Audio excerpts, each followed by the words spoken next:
Hello बच्चों, आज हम पढ़ेंगे भाषा विचार। बच्चों, भाषा क्या है? मनुष्य बोलकर अपने भावों को व्यक्त करता है तथा आवश्यकता पड़ने पर वह लिखकर भी मन की बात को स्पष्ट करता है। इन दोनों का मूल आधार भाषा ही है।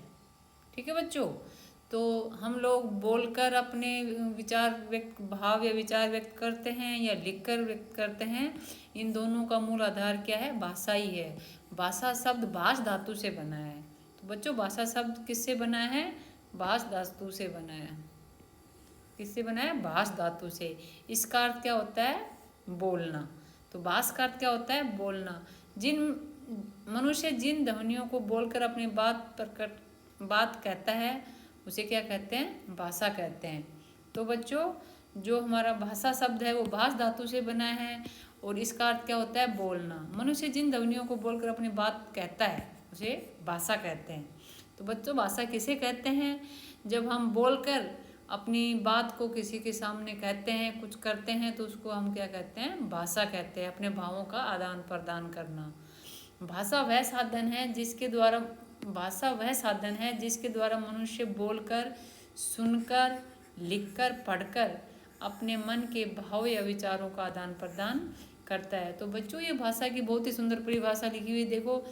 भाषा वह साधन है जिसके द्वारा मनुष्य बोलकर, सुनकर, लिखकर और पढ़कर अपने मन के भावों या विचारों का आदान प्रदान करता है। उसे क्या कहते हैं बच्चों? भाषा कहते हैं। भाषा के कितने रूप हैं? भाषा के 2 रूप हैं। भाषा के 2 रूप कौन कौन से बच्चों? एक तो लिखित रूप, एक मौखिक रूप। मौखिक मतलब बोलकर और लिखित मतलब लिखकर। तो हम पढ़ते हैं भाषा का मौखिक रूप। तो मौखिक रूप क्या है? जब व्यक्ति अपने मन के भावों को बोलकर व्यक्त करता है तो वह भाषा का मौखिक रूप कहलाता है। तो बच्चों, जब हम अपनी भाषा को मतलब कोई भी शब्द को या भाषा किसी भी उसको बोलकर व्यक्त करते हैं तो वो क्या होती है? मौखिक भाषा होती है। और लिखित भाषा, जब व्यक्ति अपने मन के भावों को लिखकर व्यक्त करता है, जो भी हमारे मन में भाव आते हैं उसको लिखकर व्यक्त करते हैं तो लिखित भाषा हो जाती है। और बोल कर करते हैं तो बच्चों वो मौखिक भाषा हो जाती है। ठीक है, तो कई बार हमारे प्रश्न आ जाता है भाषा किसे कहते हैं और भाषा के कितने रूप होते हैं। तो उसमें हम क्या लिखेंगे? मानव द्वारा अपने विचारों के आदान प्रदान करने के लिए जिस साधन का प्रयोग किया जाता है उस साधन क्या कहते हैं? भाषा कहते हैं। और भाषा के 2 रूप अभी बताए थे आपको, लिखित और मौखिक। भाषा के लिखित रूप का क्या महत्व है? जब हम अपने भावों या विचारों को बोलकर प्रकट या ग्रहण करते हैं तब उसे भाषा का मौखिक रूप कहा जाता है। और जब हम यही कार्य लिखकर करते हैं तब ये भाषा का लिखित रूप कहलाता है बच्चों।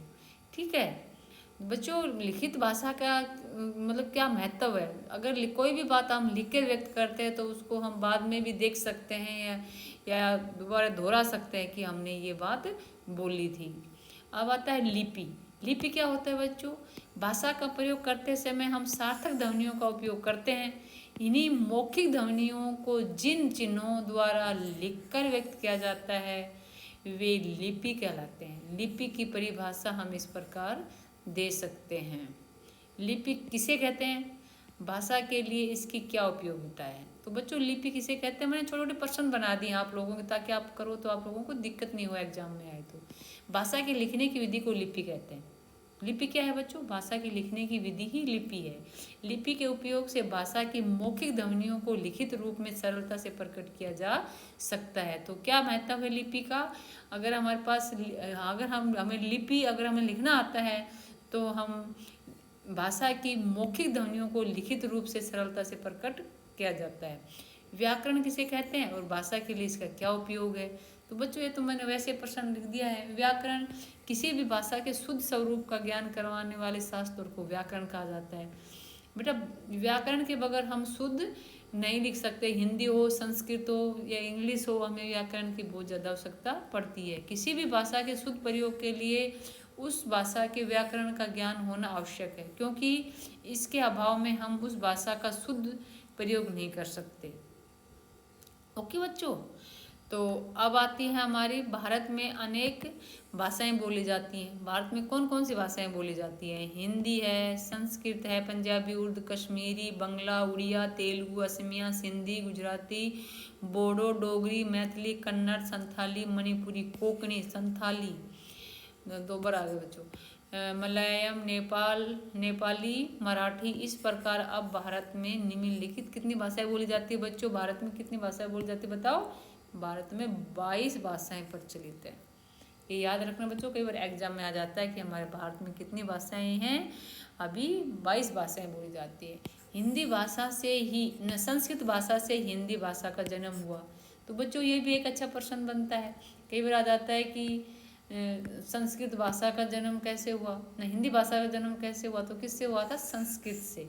संस्कृत भाषा से ही हिंदी भाषा का जन्म हुआ था। 14 सितंबर 1949 को हिंदी संविधान में भारत की राजभाषा को स्वीकार किया गया है।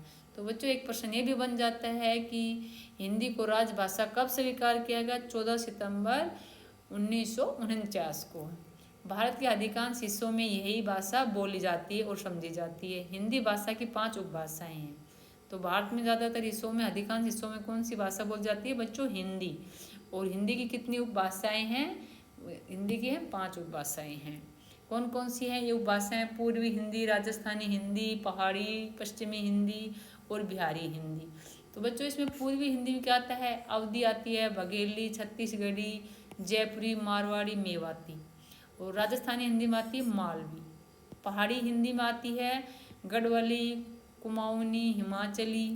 पश्चिमी हिंदी में आती है खड़ी बोली और हरियाणवी। और बिहारी में आती है कन्नौजी, ब्रजभाषा और भोजपुरी, मैथिली और मगही। ये क्या है बच्चों? हमारी हिंदी की उपभाषाएं हैं। कितनी उपभाषाएं बच्चों हमारी हिंदी की? 5 उपभाषाएं हैं। अब बच्चों आता है बोलियां। बोली क्या है? सीमित क्षेत्रों में बोली जाने वाली भाषा के रूप को ही बोली कहा जाता है। तो बच्चों देखो कितना अच्छा है कि बोली किसे कहा जाता है। तो बोली किसे कहा जाता है बच्चों? अब बताओ किसे कहा जाता है बोली? सीमित क्षेत्रों में बोले जाने वाली भाषा के रूप को ही बोली कहा जाता है। सीमित क्षेत्रों में, कुछ क्षेत्रों में मतलब अर्थात स्थानीय व्यवहार के अल्प विकसित रूप में प्रयुक्त होने वाली भाषा बोली कहलाती है। बोली का कोई लिखित रूप नहीं है। ये भी बच्चों के एग्जाम में आ जाता है। क्या बोली का लिखित रूप है? नहीं।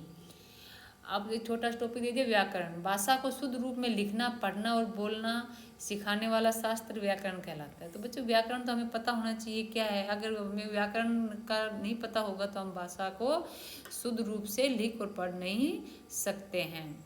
तो बच्चों मैंने ये कुछ आपको बहुविकल्पी प्रश्न दिए हैं, इनको आप करना, और आप चाहो तो मैं आपको करवा भी सकती हूँ। तो बच्चों क्या है, भाषा किसे कहते हैं? तो बच्चों आप बताओ कौन सा भावों के आदान प्रदान के साधन को, लिखने के ढंग को, भाषण देने की कला को, इन सभी को भाषा किसे कहते हैं बच्चों? तो इसमें आता है भावों का आदान प्रदान। भावों का आदान प्रदान करने को हम क्या कहते हैं? भाषा कहते हैं। लिपि क्या है? भाषा के शुद्ध प्रयोग को, मौखिक रूप को, भाषा के लिखने की विधि को, इन सभी को। तो बच्चों आपने पढ़ा था अभी कि लिपि किसे कहते हैं? तो भाषा के लिखने की विधि को ही हम क्या कहते हैं? लिपि कहते हैं। ठीक है बच्चों। तो प्रश्न नंबर 3 है, बोलकर भाव एवं विचार व्यक्त करने वाली भाषा को क्या कहते हैं? तो बच्चों लिखकर करते हैं वो लिखित हो जाती है, संकेतों से संकेतित हो जाती है, और जो बोलकर करते हैं उसको क्या हो जाएगी? मौखिक भाषा हो जाएगी वो। लिखित भाषा का क्या अर्थ है? लिखित भाषा का अर्थ बताओ बच्चों। लिपि को समझना, विचारों का लिखित रूप, किसी के समक्ष लिखकर विचार देना, और विचारों को बोल कर लिखना। तो बच्चों वैसे तो ये हैं, पर भाषा मतलब इसकी सटीक परिभाषा क्या होगी? विचारों का लिखित रूप ही लिखित भाषा है। हिंदी भाषा की उत्पत्ति किस भाषा से हुई थी? तो बच्चों आप बताओ हिंदी भाषा की उत्पत्ति किससे हुई थी? हमने ऊपर पढ़ा था अभी, तो किससे हुई थी? संस्कृत भाषा से हुई थी हिंदी भाषा की उत्पत्ति। बच्चों मैंने कुछ MCQ भी दिए आपको छोटे वाले।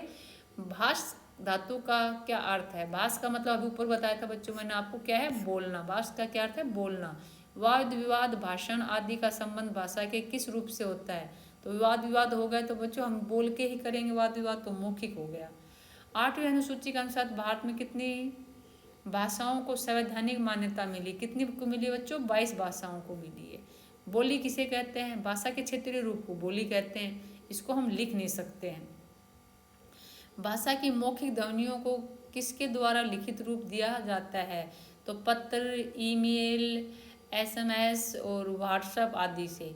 तो बच्चों ये थी हमारा टॉपिक क्या था? भाषा। और आप लोगों को भाषा बहुत अच्छे से समझ में आ गई होगी। मैंने इनके छोटे छोटे बहुविकल्पीय प्रश्न भी आप लोगों को कुछ करवा दिए हैं, और आप सब इस वीडियो को बार बार देखना, तो आपको भाषा बहुत अच्छे से समझ में आ जाएगी। और वीडियो अच्छी लगी तो लाइक शेयर करना, और चैनल बच्चों सब्सक्राइब कर लेना। अब हम धीरे धीरे हिंदी व्याकरण पढ़ेंगे। तो बच्चों आप सब इसको पढ़ना, और कुछ समझ में नहीं आए तो मेरे को कमेंट में लिख के बताना, तो मैं आपको दोबारा से ये टॉपिक करवा दूंगी। बच्चों खुश रहो, बाय।